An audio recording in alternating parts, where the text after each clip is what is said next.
It's funny, as I was going over the video last week, that I realized I'm going to be traveling next week. And so what I said this would look like probably won't end up looking like some of these videos. Oh man. But it'll be alright. We'll get through. I didn't do a ton this week in terms of, like, actual progress.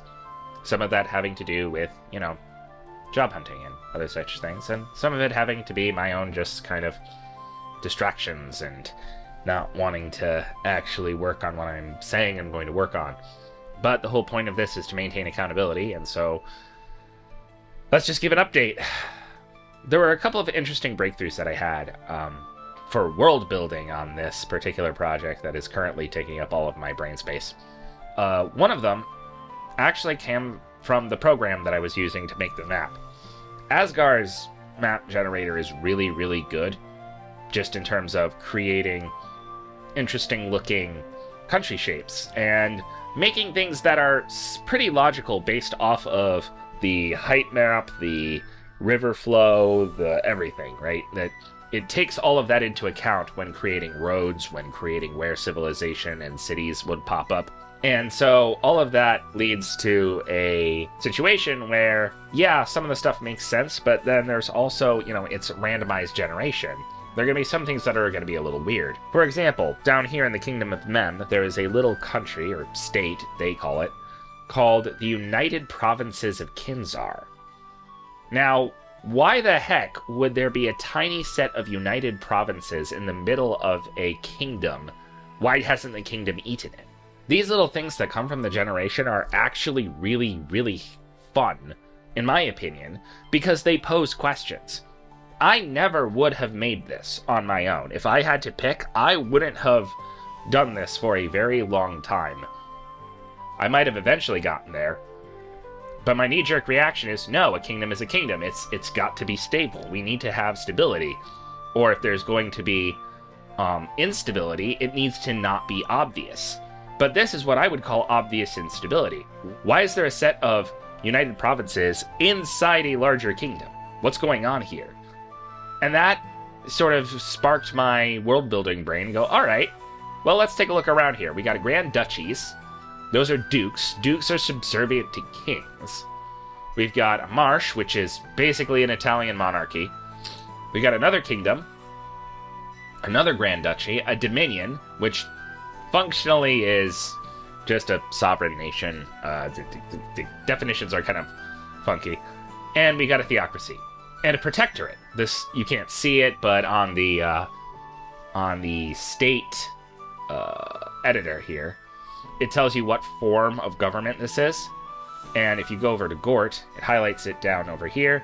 Gort is a protectorate. And if you look up what a protectorate is a state that is under the protection of a different state. So we have a duke, a king of some kind, another king of some kind, and a protectorate and a theocracy around this kingdom. And what that says to me, or my initial reaction was, oh, this duke, the Grand Duchy of Silsin, is under the rule of the Kingdom of Vel, over in the upper right corner. And the Protectorate of Gort is under the protection of the theocracy. And the Dominion is its own thing. So the kingdom is flanked on all sides by potential threats. And then they have an uprising in Kinzar. And that was super interesting to me, because then it's like, okay, do we divert resources to deal with this militarily and leave ourselves open to potential attack and losing land, particularly around possibly these mineral-rich mountains over here? Or do we give them what they want, let them have their own little thing, and then just not do trade with them and try to economically starve them back into submission, right? And to me, like, it would make sense for the kingdom to give them what they want, ban trade, ban, like, goods from Kinzar, and then they can maintain their forces where they want them, like, closer to the borders of this area that could be potentially very valuable, right? You know, you got some sources of water here, not a ton, but you got a goodly amount of rivers here and things like that. So that was interesting in terms of just like unique problems that solved in ways that I wouldn't have thought of.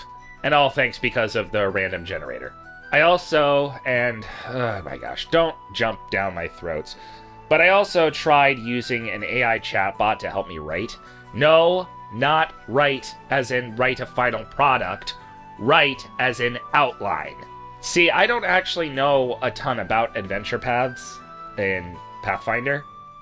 I have like read one or two, but it's not enough for me to... I haven't actually taken the time to study them, and I don't have any material on hand. So I basically asked an AI bot, hey, what information do I need to give a DM or GM when I'm writing an adventure path? And the bot I used wasn't very good. It didn't really provide any information that was useful to me.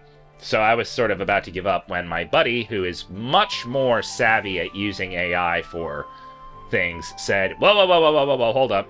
You used the wrong one. Try this one and adjust your question slightly. And I did, and it actually was really helpful.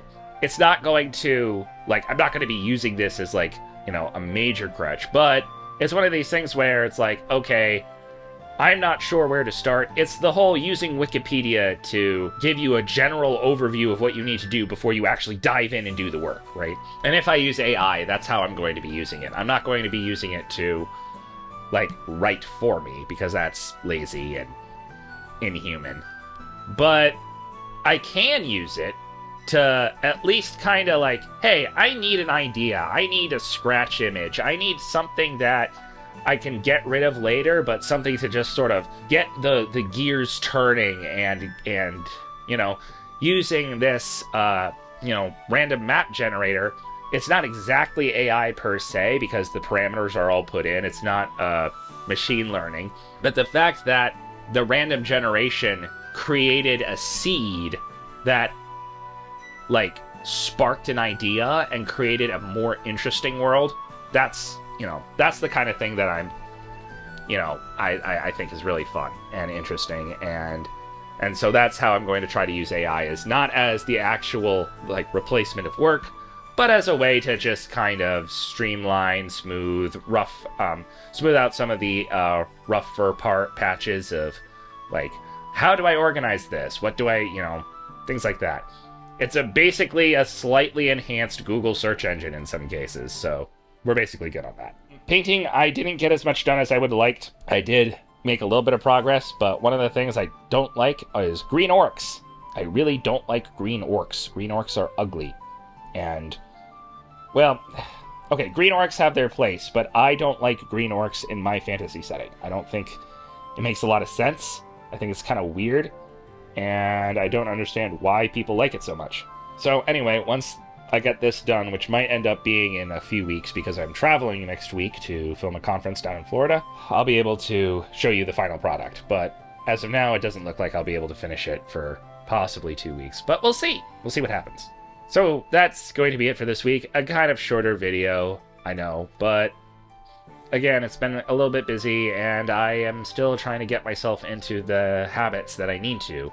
Working when I don't necessarily want to, working when there isn't as much, you know, inspiration, and just also trying to find that fine balance of working when I have inspiration versus working when I need to work, and also do all the things I need to do for, you know, being a good husband, being a good father, etc., etc.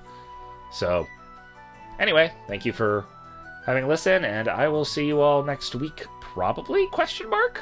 Who knows? It's a mystery!